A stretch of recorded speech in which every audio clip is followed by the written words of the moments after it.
तो अभी हम लोग बेटा यहाँ पर पढ़ते हैं जनरल एक्सप्रेशन निकालते हैं डिस्प्लेसमेंट का।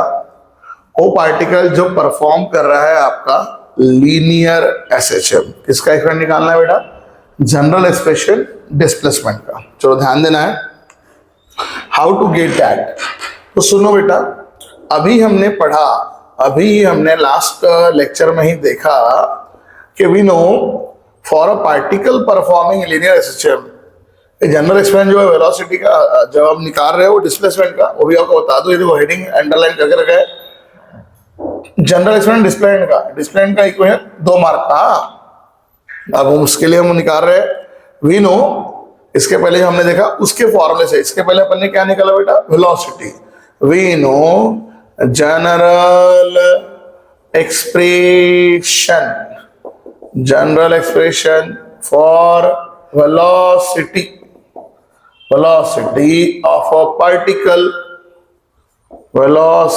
of a particle performing linear SHM is, अगर जो पार्टिकल परफॉर्म कर रहा है लीनियर एसएचएम उसका जनरल एक्सप्रेशन वेलोसिटी का क्या होता है? तो अभी हमने निकाला जनरल एक्सप्रेशन का फॉर्मूला होता है v is equal to omega under root of, है ना, omega under root of A square minus x square, omega under root A square minus x square, ये हमने निकाल लिया है। अब यहां से मुझे निकालना है बेटा डिस्प्लेसमेंट। सर बोलोगे अभी डिस्प्लेसमेंट के लिए आप यहां से क्यों गए? बेटा वैसे ही, जैसे याद करो मुझे वेलोसिटी निकालना था तो मैंने हेल्प लिया था एक्सीलरेशन के फॉर्मूले की। एक्सीलरेशन में D by D T V होता है, वहां से गया था। अभी देखो मुझे डिस्प्लेसमेंट निकालना है, मैंने शुरुआत किया वेलोसिटी से। क्यों? थोड़ा ध्यान देना है, इसलिए हमने शुरुआत किया क्योंकि वेलोसिटी का फॉर्मूला क्या होता है? dx by dt, rate of change of displacement upon time, dx by dt। तो बस वही हम लोग यहाँ करते हैं, v के जगह डाल देते हैं dx by dt omega under root of A square minus x square, इस तरह से, ठीक है। और अभी बेटा हम लोग क्या करते हैं, थोड़ा ध्यान दो, ये देखो dx है x है, फुल फोकस पे ध्यान देना है। अभी हमने क्या करना है, dx के पास x वाली term A square minus x square under root में, A square minus x square under root में। वन मोर टाइम, ये देखो dx अपॉन, ये टर्म में अपॉन ला रहा हूं, इसके dx by under root of A square minus x square. और फिर अगर ये इधर चला गया तो फिर dt कहाँ चला गया बेटा? ओमेगा इंटू कर देता हूं dt, ओमेगा इंटू कर देता हूं dt। और इसके बाद जस्ट वन सिंगल स्टेप लगाता हूं ऑन इंटीग्रेटिंग बोथ साइड्स, ठीक है। इसके बाद हम कर लेते हैं ऑन इंटीग्रेटिंग बोथ साइड्स, दोनों साइड्स को इंटीग्रेट करते हैं।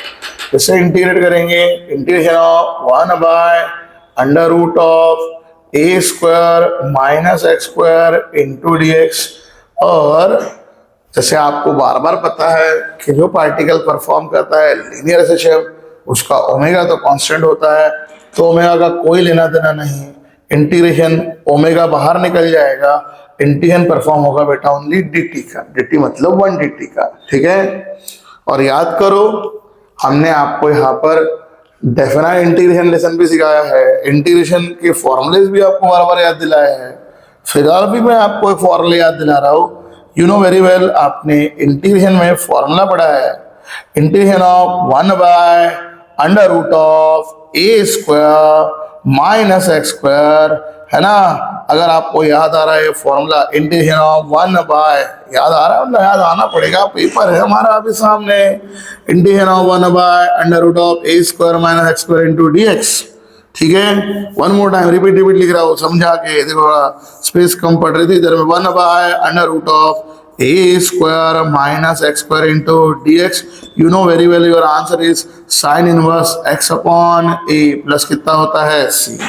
ठीक है, ये आपने फॉर्मूला पढ़ा है अच्छे से एक्सक्लूसिवली ऑन दिस चैनल। ठीक है, रिपीट समझा रहा हूँ, लिख के मिटा रहा हूँ, है ना। 1/√a² minus x² sine inverse x upon a plus c। अब बहुत बार लिख दिया, अब रुक जा रहा हूँ मैं आपके लिए, ध्यान देना है।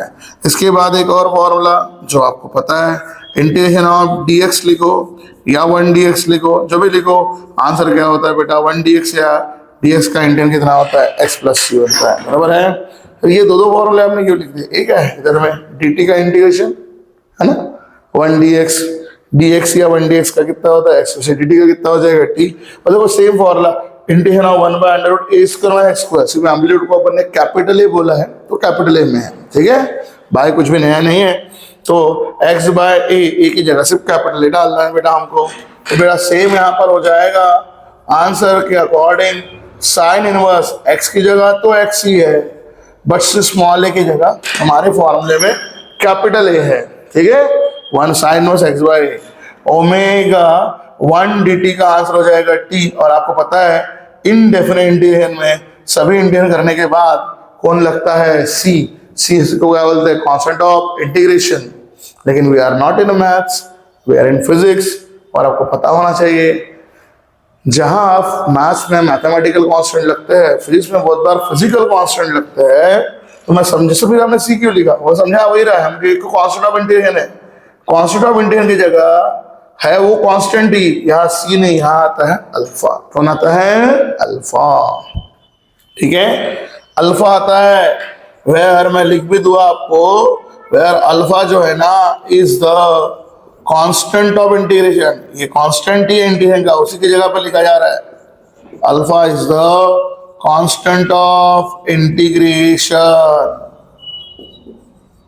which is called, जिसको यहाँ पर बोला जाता है which is called, फिजिक्स में उसको क्या बोलते हैं अभी यहाँ पे, which is called initial phase और कांस्टेंट फेज और इपो, है ना। तो मैं इनिशियल फेज और इपो दो नाम यहाँ पे डाल रहा हूँ, इनिशियल फेज या कांस्टेंट फेज या इपो, ये तीनों नाम उसके होते हैं। दो नाम मैंने यहाँ डाल दिया, इनिशियल फेज या कांस्टेंट फेज या इपो। तो मैंने इनिशियल फेज या इपो करके, इपोच नहीं बोलना, CH साइलेंट है आखिरी का, इपो बोलना, ठीक है। अभी हमें निकालना किसका डायरेक्शन है, डिस्प्लेसमेंट का, मतलब x का, लेकिन यहाँ साइन इनवर्स है तो मैथमेटिकल स्टेप लेगी, साइन इनवर्स का इधर साइन आ जाएगा, तो साइन इनवर्स का इधर आएगा, कितना बनेगा, साइन बन जाएगा। और देखो क्या बनेगा बेटा, x upon a is equal to sine inverse इधर आ जाएगा, तो इधर आया sine of omega t plus alpha. क्या हुआ, साइन का ये जो इनवर्स है ना इधर आ गया, इनवर्स का इधर आया तो बना साइन, है ना। x/a is equal to sine omega t plus alpha. और मुझे निकालना है, जैसे मैं 12 बोल रहा हूँ, डिस्प्लेसमेंट का फॉर्मूला, तो मेरे डिस्प्लेसमेंट का फाइनल आंसर कितना होगा, a जो है क्रॉस कर लेगा, x is equal to a sine, x is equal to a sine omega t plus alpha, x is equal to a sine omega t plus alpha. ये हमारा बन जाएगा फाइनल एक्सप्रेशन डिस्प्लेसमेंट का उस पार्टिकल के लिए जो परफॉर्म कर रहा है लीनियर एसेशन। तो इस तरह से expression of displacement simple and sober level पे आ जाएगा। जस्ट सिंपली 2 मार्क का टॉपिक है, 2 मार्क्स के लिए इतनी स्टेप आपको परफॉर्म करनी है। हर एक फॉर्मूले के साथ हमने आपको यहाँ पर समझाया है अच्छे से, हर एक फॉर्मूले का, फिर वो इंटीग्रेशन के फॉर्मूले क्यों ना हो, है ना। उसके बाद में जहाँ जहाँ सी की जगह अल्फा क्यों आया वो भी हमने सिखाया, और अल्फा कांस्टेंट ऑफ इंटीग्रेशन ही है ये भी हमने आपको बताया, और फाइनल एक्सप्रेशन कितना आता है वो भी क्लियर करवाया। चलो अभी यहाँ पर देखते हैं condition for displacement of particle performing linear oscillation. बोले कि कंडीशन क्या है अभी, बेटा देखो हमने वहां अल्फा डाला, अल्फा को क्या बोलते हैं, इनिशियल फेज और कांस्टेंट फेज और इपो। ये कंडीशन में हमें ना वही निकालना है कि इनिशियल फेज जो है अल्फा कितना होता है, मीन पे कितना होता है, एक्सट्रीम पे कितना होता है, ये सब चीजें हमें निकालनी है। मीन पे कितना है, एक्सट्रीम पे कितना है, हाँ ध्यान देना है, इन सब चीजों को निकालने हैं अल्फा। और फिर अल्फा की वैल्यू अगर मिलेगी तो हम इक्वेशन में डाल देंगे, तो हमें नए नए डिस्प्लेसमेंट के इक्वेशन मिलेंगे। मीन वाले पे डिस्प्लेसमेंट का फॉर्मूला क्या लगा सकते हैं, एक्सट्रीम वाले पे डिस्प्लेसमेंट का फॉर्मूला क्या लगा सकते हैं। तो कंडीशन में हम वो पढ़ने जा रहे हैं, ठीक है। ये बेसिक फॉर्मूला देखो, यहाँ वर्ड क्या लिखा है, जनरल। जनरल मतलब सादा, वर्ड ही समझो। से ट्रेन में होता है ना जनरल डब्बा, जनरल मतलब सभी के लिए, उससे भी जनरल डिस्प्लेसमेंट का मतलब क्या है, सभी के लिए लगने वाला। ये जनरल डिस्प्लेसमेंट का वेलोसिटी का मतलब क्या है, सभी के लिए लगने वाला। वेलोसिटी का जनरल एक्सप्रेशन, डिस्प्लेसमेंट का जनरल इक्वेशन। अभी हम पर्टिकुलरली मीन और एक्सट्रीम पे कितना होता है वो देखने जा रहे हैं, निकालेंगे इससे पक्का, बट उसके लिए आपको अल्फा ढूंढना पड़ेगा। तो एक कंडीशन ऑफ डिस्प्लेसमेंट में आपको अल्फा, अब बहुत सारे कोचिंग में पढ़ाया जाता नहीं है, टेक्स्ट बुक में दिया है ना। बहुत सारे टीचर बताए थे कि मीन पे अल्फा की वैल्यू क्या होती है 0, एक्सट्रीम पे कितनी होती है π/2। ओके, न्यूमेरिकल के लिए फेयर एंड इनफ, बट पता तो होना चाहिए कि ऐसे कैसे आता है, अल्फा की वैल्यू मीन पे 0 कैसे आती है, एक्सट्रीम पे π/2 कैसे आती है, हमें भी तो पता होनी चाहिए। तो हम इन डिटेल यहाँ पर एनालिसिस में पढ़ने वाले हैं। देखो तो कोई हार्ड नहीं है, बड़ा सिंपल क्वेश्चन है। तो हमने इसे बता दिया, condition for displacement of particle performing linear step शुरुआत कर रहे हैं। और उस कंडीशन में सबसे पहली condition for displacement of particle performing linear step, जब पार्टिकल शुरुआत कहाँ से कर रहा है बेटा, आपका मीन पोजीशन से शुरुआत कर रहा है ना। तो यहाँ पर स्टार्टिंग फ्रॉम, ये वर्ड ध्यान देना है, स्टार्टिंग फ्रॉम मीन पोजीशन, यहाँ पर मीन पोजीशन का शुरुआत कर रहे हैं, ठीक है। किसकी कंडीशन निकाल रहे हैं, डिस्प्लेसमेंट की, ठीक है। चलो तो सुनो, शुरुआत सर इसको कहाँ से निकालेंगे बेटा, ये लिंक टॉपिक है पूरे, ऐसे एसएचएम में पूरे टॉपिक लिंक्ड है एक दूसरे के साथ में, थोड़ा ध्यान देना है। जो मैंने वही निकाला उसका ही मैं यूज करूंगा। देखो मैंने वैसे अभी तक लिंक पढ़ाया, अगर आपका ध्यान होगा तो मैं आपको कंडीशन पढ़ाया लीनियर एसएचएम की, उसमें एक्सेलरेशन का फॉर्मूला इस्तेमाल किया था। एक्सेलरेशन से मैंने क्या निकाल के दिखाया, डिफरेंशियल इक्वेशन। उसकी एक्सेलरेशन के फॉर्मूले से मैंने कौन निकाल के दिखाया, वेलोसिटी निकाल के दिखाया। अब मैं वेलोसिटी के फॉर्मूले से कौन निकाला बेटा, डिस्प्लेसमेंट, एक से एक लिंक्ड है। अब डिस्प्लेसमेंट के फॉर्मूले से उसकी कंडीशन निकाल रहा हूं, एक के बाद एक ऐसे लिंक टॉपिक है। चलो सुनो, we know general expression, general पहले तो मैं वही बोल रहा हूं, जनरल तो साधा, किसी को भी लगने वाला। We know general expression for displacement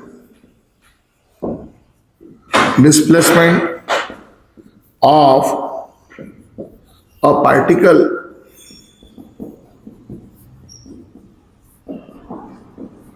performing linear SHM is given by, हमें जनरल एक्सप्रेशन का फॉर्मूला पता है, अभी हमने निकाला x is equal to a sine omega T plus alpha, ठीक है। ये हमारा फॉर्मूला है। इक्वेशन नंबर ए दे देता लगे तो मैं अभी यहाँ पर इसको ए दो या 1, चलो 1 ही दे देते ना, काहे कोटेशन लेते हो, 1 दे देते हैं, ठीक है। अब वेयर मुझे वही सिखाना है कि मैं किसकी किस पर, अल्फा। अल्फा क्या होता है, हमने देखा अल्फा को बोलते हैं इनिशियल फेज। अब मैं तीनों लेटर में नाम डाल रहा हूँ, इनिशियल फेज भी बोल देते हैं, कांस्टेंट फेज भी बोलते हैं, है ना। Alpha is called initial phase और कांस्टेंट फेज और EPO/CH, ठीक है। अभी हम इसको लगाते हैं कंडीशन से। देखो हमको कंडीशन किसकी पड़ रही है, डिस्प्लेसमेंट की। ले लिए डिस्प्लेसमेंट का equation for a particle performing linear step, but क्या से शुरुआत कर रहा है बेटा, स्टार्टिंग फ्रॉम मीन। मतलब कोई मेरा एसएचएम का पार्टिकल शुरुआत कहाँ से कर रहा है, मीन। अब आपको पता है कोई भी शुरुआत पार्टिकल कर रहा है मीन से, शुरुआत कर रहा है तो टाइम की वैल्यू क्या होगी, 0। और अगर वो मीन से ही शुरुआत कर रहा है मतलब डिस्प्लेसमेंट हुआ नहीं है, तो एक्स की वैल्यू भी कितनी हो जाएगी, 0। और देखो, ठीक है, ध्यान दो, व्हेन पार्टिकल, वो कंडीशन में दिख रहा होगा, starts from, when particle starts from the mean position,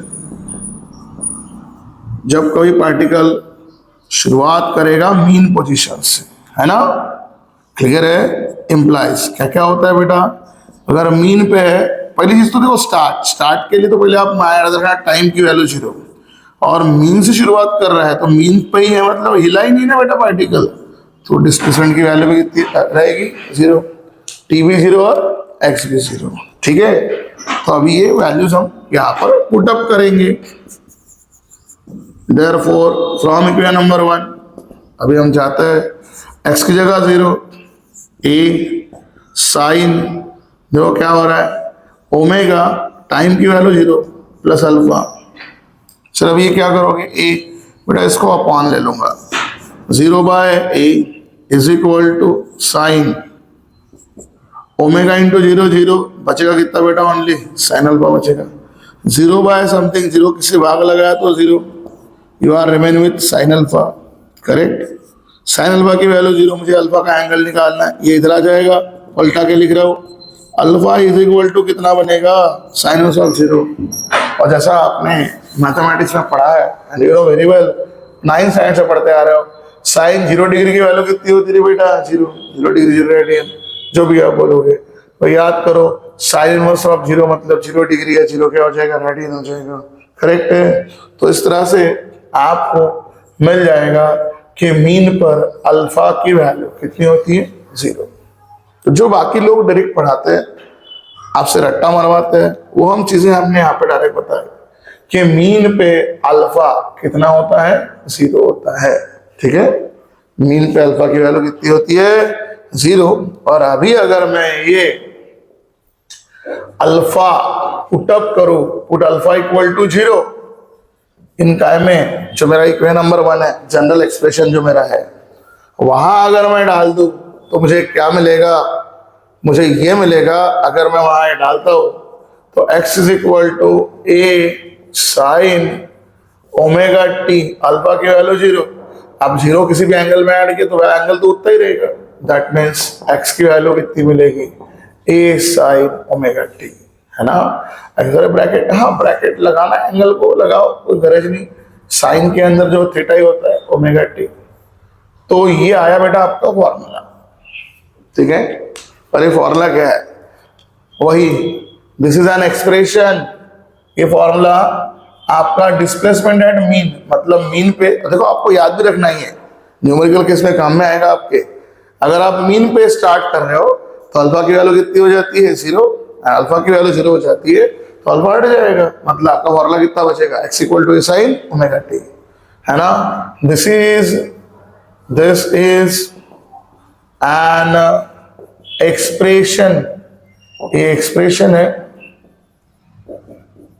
for a particle, है ना, एक्सप्रेशन है किसी का, पार्टिकल का, फॉर अ पार्टिकल का performing, for a particle expression for displacement, ना डिस्प्लेसमेंट वर्ड लिखा नहीं बेटा मैंने, देन एक्सप्रेशन फॉर डिस्प्लेसमेंट, ये डिस्प्लेसमेंट का इक्वेशन है, this is an expression for displacement for a particle, for a particle performing linear SHM, हाँ linear SHM, बट कहाँ से linear SHM, जो शुरुआत कर रहा है mean position, starting from the mean position, जो पार्टिकल शुरुआत कर रहा है मीन पोजीशन से, उसके लिए, ठीक है। न्यूमेरिकल भी मैं सिर्फ काफी काम का है, क्योंकि न्यूमेरिकल में अल्फा की वैल्यू जनरली लिख के नहीं आती है, वर्डिंग लिख के आता है, पार्टिकल स्टार्ट कर रहे हैं मीन से, पार्टिकल स्टार्ट कर रहे हैं एक्सट्रीम से, तो आपको क्लिक होना चाहिए, अगर मीन से शुरू कर रहे हैं तो अल्फा की वैल्यू कितनी होती है, 0, और अल्फा 0 होने के कारण डिस्प्लेसमेंट का equation x equal to a sine omega t बच जाता है, ठीक है। अब आते हैं बेटा सेकंड कंडीशन के तरफ, तो यहाँ ये बार हमने खींच दिया, सेकंड कंडीशन यहां पड़ी थी किसकी बेटा, हमने फर्स्ट कंडीशन, अब ऐसे ही लिखते हैं, सेम हेडिंग ध्यान देना है, कंडीशन फॉर, वही पढ़ रहे हैं, condition for displacement of a particle, condition for displacement of a particle performing linear SHM, जो परफॉर्म कर रहा है लीनियर एसएचएम, बट वो शुरुआत करेगा अभी starting from extreme position, particle already extreme से है, एक्सट्रीम से शुरुआत कर रहा है, मीन नहीं कर रहा है, मोशन शुरुआत कर रहा है एक्सट्रीम से, ये हमारा दूसरा कंटेंट है ना। इसको बोलते हैं बेटा कंडीशन फॉर डिस्प्लेसमेंट। एक मीन की होती है, एक एक्सट्रीम की होती है, ठीक है। और वापस इसको मैं उसी पैटर्न में लिख रहा हूं जिसमें मैंने आपको भी यह समझाया, ठीक है। वी नो, सो बेटा शुरुआत करते ध्यान देना है। We know general expression for displacement of a particle performing linear SHM is given by, तो आपको इसका फॉर्मूला अच्छे से पता है, x is equal to a sine omega t plus alpha, that's what the formula is to be. और जैसे हमने आपको बताया कि जो केस है वो अल्फा के लिए ही है, तो इसलिए उसे बताना जरूरी है। वेयर अल्फा को बोला जाता है इनिशियल फेज और कांस्टेंट फेज और EPOCH, ठीक है। अभी शुरुआत करते हैं। व्हेन, जब कभी आपका व्हेन पार्टिकल स्टार्ट्स, अगर पार्टिकल शुरुआत कर रहा है, स्टार्ट कर रहा है फ्रॉम द एक्सट्रीम पोजीशन, कहां से शुरुआत करने की बात करें बेटा हम लोग, एक्सट्रीम पोजीशन से। तो एक्सट्रीम पोजीशन से शुरुआत करने पर होता क्या है, सबसे पहले तो ये हो इम्प्लाइज यहीं पे, क्योंकि पार्टिकल शुरू कर रहा है तो टाइम की वैल्यू कितनी होगी बेटा, 0। कई मोशन जब शुरू होता है टाइम 0 होता है, तो time equal to 0। Sir but extreme मतलब क्या बेटा, देखो ये होती है मीन पोजीशन। अगर यहाँ से पार्टिकल शुरू हो तो पार्टिकल हिला ही नहीं, डिस्प्लेसमेंट 0। बट मान लो आपका पेंडुलम एक्सट्रीम, तो एक्सट्रीम पोजीशन इधर भी होती है, इधर भी होती है। कल ही हमने आपको समझाया, ये पॉजिटिव एक्सट्रीमिटी, ये नेगेटिव एक्सट्रीमिटी, क्योंकि एक्सिस की एक साइड पॉजिटिव, एक साइड नेगेटिव। तो एक्सट्रीम में फिर क्या, अरे बेटा याद करो, अभी आपको बार बार बताया मैक्सिमम डिस्प्लेसमेंट को एक्सट्रीम पोजीशन के मैक्सिमम क्या बोलते हैं, एम्पलीट्यूड। सर मतलब आप बोलना क्या जा रहे हो, अगर पार्टिकल एक्सट्रीम पे है तो उसका डिस्टेंस कितने बराबर है, एम्पलीट्यूड। लेकिन अगर इधर के एक्सट्रीम पोजीशन पे है तो एम्पलीट्यूड प्लस से होगा, इधर में हो तो कितना हो जाएगा, माइनस से हो जाएगा, ठीक है, क्लियर है। तो हमारे t equal to 0 and x is equal to plus और माइनस है। देखो ये प्लस माइनस मैं थ्योरेटिकली समझाने के लिए जा रहा हूँ, न्यूमेरिकल के लिए तो हम एम्पलीट्यूड पॉजिटिव मानते हैं, तो हम प्लस वाला ट्रीट करते हैं न्यूमेरिकल के लिए। इसलिए अल्फा की वैल्यू हम 90 मानते हैं एक्सट्रीम पे। वैसे दो वैल्यू निकलती है, 90 और 3π/2। 90 मतलब π/2 और 3π/2 मतलब 270, दो निकलती है। तो 270 निगेटिव एक्सट्रीमिटी की वैल्यू है, वो आपको प्रूफ भी करा के देते हैं, अभी थोड़ी देर में निकाल के दिखाते हैं, 2 मिनट में। चलो फिर ये वैल्यू हमारे पास आ चुकी है, हम इसको पुटअप कर लेते हैं। सो देयरफॉर आते हैं बेटा सब्स्टिट्यूट करने की तरफ। फ्रॉम इक्वेशन 1 ये वैल्यू हमें यहाँ पर डाल देनी है। चलो सब कैलकुलेट ऊपर करते हैं। x की जगह हमें क्या डालना है, प्लस और माइनस है। राइट साइड में a है sine of omega into time, क्योंकि शुरुआत कर रहा है तो 0 ये प्लस अल्फा।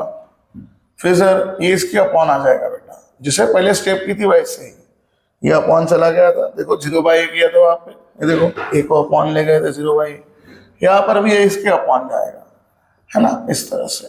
और यहाँ पर ओमेगा इंटू 0 0 साइन में बचेगा alpha, a/a cancel. So plus minus 1 दो आ रहे हैं, एक को ऐसे भाग लगाया, किसी को सेम टर्म को ऐसे भाग लगाया तो 1 आता है, पॉजिटिव या निगेटिव। प्लस माइनस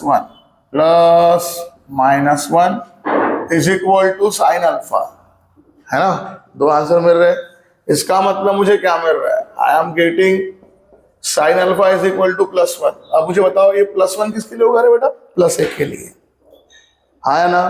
क्योंकि देखो ये प्लस माइनस चक्कर में प्लस माइनस आया था, तो +1 किसके लिए होगा, पॉजिटिव वैल्यू के लिए, है ना। और -1 किसके लिए आया है, माइनस वैल्यू के लिए, नेगेटिव वैल्यू के लिए, ठीक है। क्लियर है? अब मुझे अल्फा निकालना है, तो alpha is equal to sine inverse of 1 इधर में करूंगा, और अगर इधर से निकालना है तो alpha is equal to sine inverse of -1 करूंगा। आपको पता है साइन 90 डिग्री की वैल्यू कितनी होती है? 1 होती है, करेक्ट? तो यार साइन इनवर्स ऑफ 1 मतलब कितना बनेगा? 90 डिग्री। या रेडियन में अगर आप बोल देते हो तो π/2 कितना बनेगा बेटा? रेडियन। देखो मैं वही बता रहा था, पॉजिटिव एक्सट्रीमिटी के लिए कितनी वैल्यू बन जाती है? 90 डिग्री, करेक्ट? पॉजिटिव एम्पलीट्यूड के लिए। और वही सर ये -1, तो बेटा आपको पता है अगर साइन 90 की वैल्यू 1 है तो 180 के बाद सेम वैल्यू आती है कोई साइन के बाद।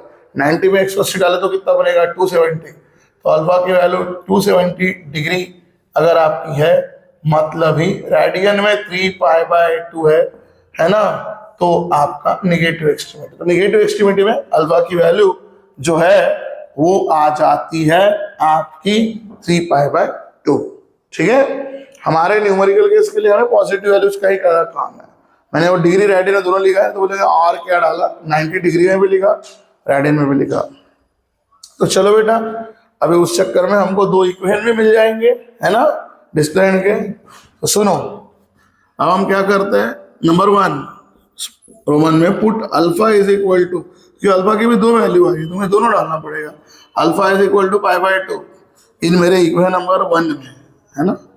अल्फा π/2, π/2 कहाँ का है? रिपीट समझा रहा हूँ, पॉजिटिव एक्सट्रीमिटी वाला, न्यूमेरिकल केस वाला। अगर मैं यहाँ पर डाल दूं तो क्या होगा? x is equal to a sine omega T plus π/2। और अलाइड एंगल्स भी आपने आपको पढ़ाया है, क्या होता है ये देखो, थोड़ा सा अच्छे से पढ़ो इसको। Sine of 90 plus theta, sine 90 plus theta कितना होता है? Cos theta. ठीक है? सेकेंड क्वाड्रेंट में साइन फाइन क्या होता है? पॉजिटिव। तो आंसर क्या रहेगा? पॉजिटिव। ठीक है, क्लियर? तो x is equal to a sine of, इधर से पढ़ना, ऐसे पढ़ना, sine 90 plus theta, 90 plus theta, तो answer is cos theta. Theta की जगह ओमेगा टी है, तो x equal to a cos omega T. ठीक है, ये आया बेटा आपका एक्सप्रेशन एक्सट्रीम पोजीशन का। तो अभी आप सुनो मेरी बात, न्यूमेरिकल के लिए सिर्फ 2 ही चीजें काम की है ना। एक मीन का, तो मीन का तो एक ही फॉर्मूला होता है, x equal to sine omega t. और एक्सट्रीम में न्यूमेरिकल केस के लिए हम लोग लगाते हैं पॉजिटिव एक्सट्रीमिटी, 90 वाला एंगल। और 90 के लिए तो फॉर्मूला कितना बनता है? a cos omega T. क्या बनता है? a cos omega T. ठीक है, क्लियर है? क्योंकि अल्फा की वैल्यू अगर 90 है तो साइन 90 प्लस थीटा बन जाता है कॉस थीटा। रिपीट समझा रहे हैं, ठीक है। अब लेकिन क्योंकि हम लोगों ने निगेटिव एक्सट्रीमिटी का भी निकाला है तो हम वो भी डाल देंगे। पुट कर लेते हैं अल्फा की नेक्स्ट वैल्यू विच इज 3π/2 इन हमारे इक्वेशन नंबर 1 में।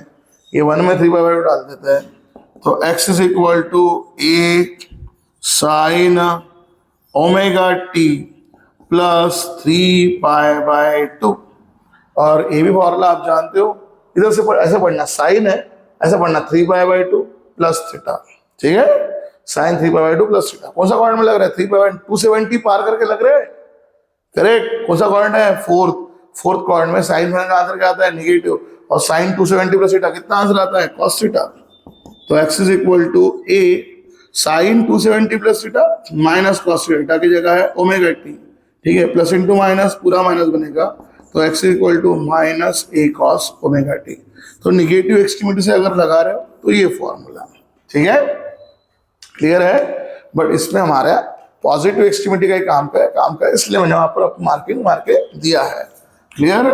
तो इक्वेशन 2 and 3 आर एक्सप्रेशंस है for displacement eight extreme position पे डिस्प्लेसमेंट के फॉर्मूले। तो देखो आपको क्लियर क्या हुआ, यह पढ़ाने का मीनिंग क्या था, इंपैक्ट क्या था। अल्फा की वैल्यू जैसे मिलती गई तो आगे फॉर्मूले बदल के गए। बेसिक फॉर्मूला कितना था बेटा? x equal to S N omega T plus alpha. Mind में सेट कर लो अभी से अच्छे से। Basic formula x equal to S N omega T plus alpha. Mean पे क्या होता है? अल्फा कितना हो जाता है? 0। एंड अल्फा 0 होने के कारण अल्फा का 0 हट जाता है, तो मीन पे डिस्प्लेसमेंट का फॉर्मूला बचता है x equal to a sine omega t, correct. Extreme पे बेटा क्या होता है? तो एक्सट्रीम पे एम्पलीट्यूड प्लस माइनस ए बचती है, न्यूमेरिकल केस के लिए बार बार बता रहा हूं, हम प्लस ए मानते हैं, है ना। अगर मैं प्लस ए लेता ना तो +1 मिलता। +1 के लिए अल्फा की वैल्यू कितनी मिलती है 90, जो आपको दिमाग में सेट करनी है कि एक्सट्रीम में मेरा अल्फा कितना होता है 90 होता है। और अगर मैं 90 डालू साइन ऑफ 90 प्लस थीटा, बार बार समझा रहे फॉर्मूला कैसे रीड करना है, sine of 90 plus theta cos theta, ये फॉर्मूला बन जाता है। तो जहां पर यहाँ ए साइन, देखो यहाँ पर ए साइन ओमेगा टी आता है ना, इधर में यहाँ पर ए कॉस ओमेगा टी आता है, ठीक है। तो फॉर्मूले ऐसे याद रखो और माइंड में सेट करो। देखो कैसे याद रखना, मीन पे अल्फा की वैल्यू 0, इसलिए डिस्प्लेसमेंट का formula x = a sin omega T. Extreme पे अल्फा की वैल्यू 90, इसलिए फॉर्मूला क्या होता है a cos omega T, but वही पॉजिटिव एक्सट्रीमिटी। अगर एमसीक्यूज में निगेटिव एक्सट्रीमिटी का पूछे तो फॉर्मूला भी हमने आपको बना दिया है। निगेटिव के लिए वही वैल्यू माइनस एम्पलीट्यूड की माइनस से आएंगी, एंगल 270 के बनेगा, और 270 plus theta sign 270 plus theta बनता है minus cos theta, and that's why plus into minus minus, पूरा आंसर बनेगा माइनस। तो इस तरह से हम लोगों ने डिस्प्लेसमेंट को इन डिटेल पढ़ लिया।